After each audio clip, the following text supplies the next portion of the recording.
Hapo mwanzo Mungu aliziumba mbingu na nchi. Akamweka mwanadamu kwenye bustani, na kwenye hiyo bustani akapanda mti ambao aliwaambia wanadamu matunda ya mti huo msile. Lakini kwenye hiyo bustani alikuwepo nyoka, au kwa jina jingine Shetani. Yeye aliwashawishi wanadamu wafanye kinyume na neno la Mungu. Mwanadamu akaridhia, akapokea tunda na akala.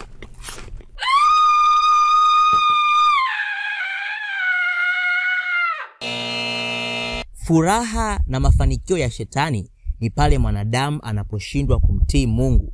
Na ndio maana hata leo hii anafanya bidii kutafuta watu wa kuwaangusha. Hebu tuchukulie mfano huu. Huyu ni wewe na hii ni TV. Na mara pap Mungu akatokea akakwambia, najua itakapofika saa 9 kuna mechi ya Simba na Yanga, nataka usiangalie.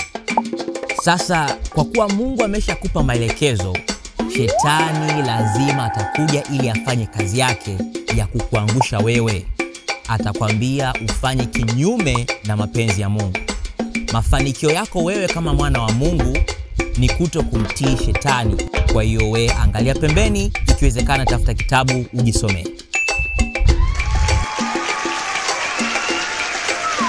Kama ilivyokuwa kwa Adam na Hawa kipindi kile kwenye bustani ya Eden, ndivyo ilivyo hata leo hii. Mapambano ni yale yale, kwa maana adui ni yule yule. Mafanikio yetu sisi ni kumtii Mungu na kukataa ushawishi wa Shetani.